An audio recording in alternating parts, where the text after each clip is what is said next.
Channel में आपका बहुत बहुत स्वागत है। आज हम हिंदी के कुछ महत्वपूर्ण क्वेश्चनों पर डिस्कस करेंगे जो हिंदी के क्षेत्र में जो सम्मान दिए जाते हैं उससे संबंधित हैं। ये सामान्य ही हैं और बहुत ही इम्पोर्टेंट हैं, इस पे हम डिस्कस करेंगे। तो जो इसमें जो हिंदी के क्षेत्र में व्यास सम्मान दिया जाता है ये के फाउंडेशन द्वारा दिया जाता है। साहित्य के क्षेत्र में सराहनीय योगदान हेतु किया जाता है। तो जो ये व्यास सम्मान है ये जो के फाउंडेशन है इसके द्वारा साहित्य के क्षेत्र में सराहनीय योगदान के लिए प्रदान किया जाता है।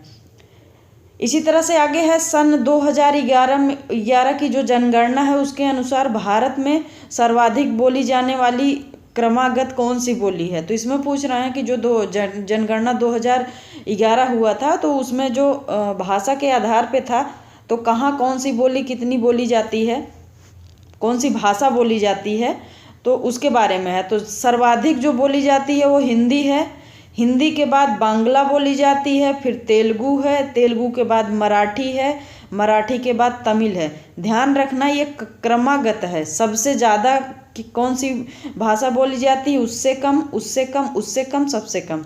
तो इस तरह से है, पाँच भाषा सबसे ज़्यादा बोली जाती है उसका क्रम है ये।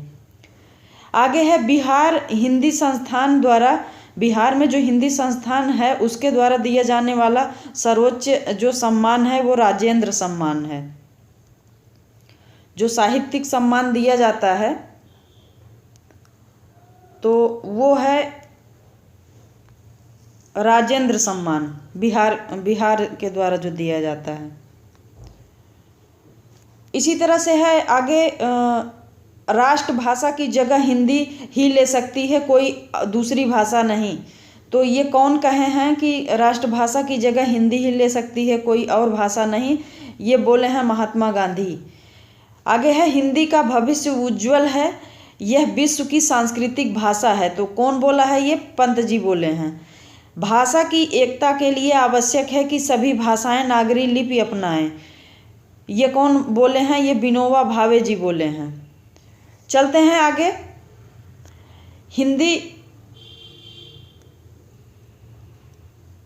हिंदी राष्ट्रीयता के मूल को सींचती है, हिंदी राष्ट्रीयता के मूल को सींचती है और दृढ़ करती है, ये कौन कहा है, ये राजर्षि टंडन जी बोले हैं।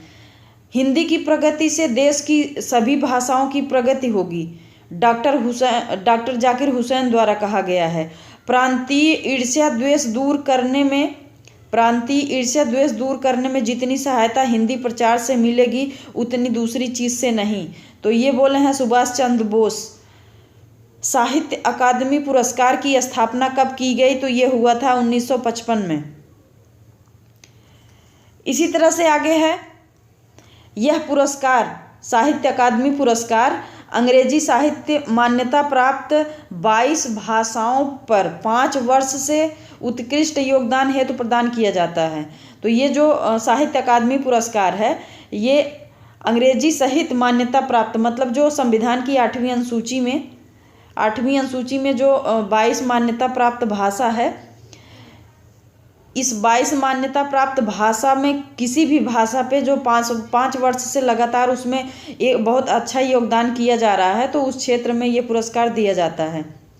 आगे 12 राशि के बारे में बताया जा रहा है जो है मेष, वृष, मिथुन, कर्क, सिंह, कन्या, तुला, वृश्चिक, धनु, मकर, कुंभ, मीन। आगे है ग्रियर्सन पुरस्कार, जो ग्रियर्सन पुरस्कार है वो केंद्रीय हिंदी निदेशालय द्वारा हिंदी में उत्कृष्ट योगदान हेतु अहिंदी भाषियों को प्रदान किया जाता है। तो ये ग्रियर्सन पुरस्कार जो है वो अहिंदी भाषी, मतलब जो हिंदी भाषी नहीं है, अगर वो जो है उत्कृष्ट योगदान दे रहे हैं तो उनको ये पुरस्कार दिया जाता है। 28 जुलाई को वन महोत्सव दिवस मनाया जाता है। आगे है 5 जून को विश्व पर्यावरण दिवस मनाया जाता है। शिवमंगल सिंह सुमन का निधन 2002 में हुआ था। शिवमंगल सुमन का निधन जो है 2002 में हुआ था। सरस्वती सम्मान की स्थापना 1991 में की गई थी। यह के फाउंडेशन द्वारा 8वीं अनुसूची में शामिल भाषा में गत 10 वर्षों से उत्कृष्ट योगदान हेतु प्रदान किया जाता है।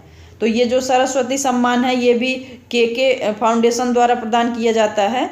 जो 8वीं अनुसूची में शामिल भाषा है उसमें 10 साल के योगदान देने के उपलक्ष्य में प्रदान किया जाता है। ये आगे है मातृत्व महान गौरव का पद है, संसार की सबसे बड़ी साधना तपस्या त्याग और महान विजय है। तो ये कौन बोले हैं? ये प्रेमचंद जी बोले हैं। सरला सम्मान की स्थापना 1980 में हुई। यह पुरस्कार उड़ीसा साहित्य अकादमी द्वारा साहित्य के क्षेत्र में सराहनीय योगदान हेतु प्रदान किया जाता है।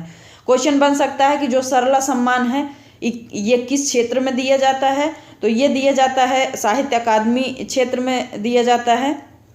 और इसकी स्थापना कब हुई थी? तो 1980 में हुई थी।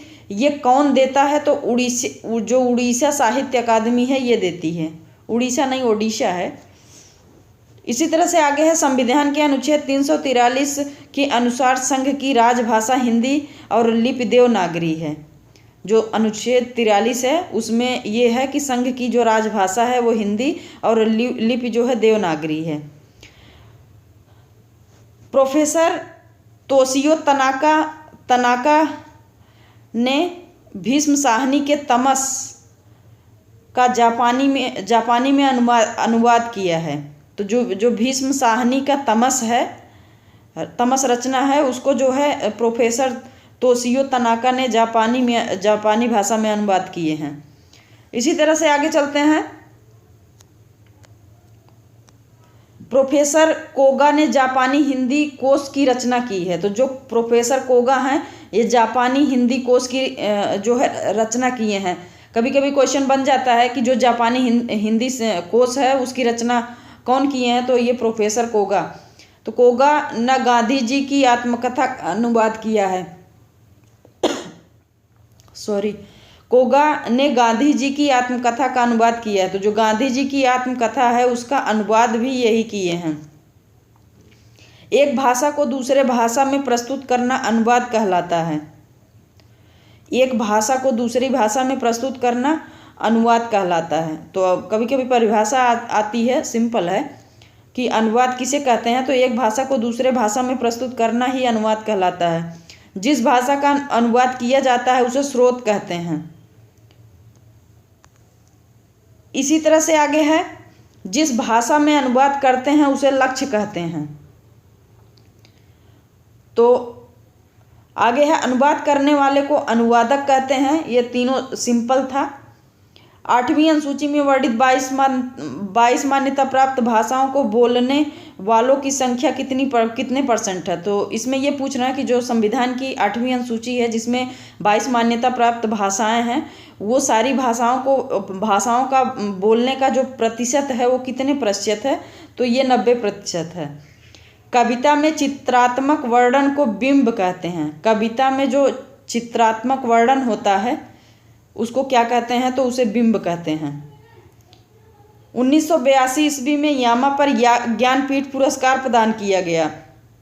1982 में जो यामा रचना है उस पर ज्ञानपीठ पुरस्कार प्रदान किया गया। कमेंट करके बता सकते हैं कि यामा किसकी रचना है।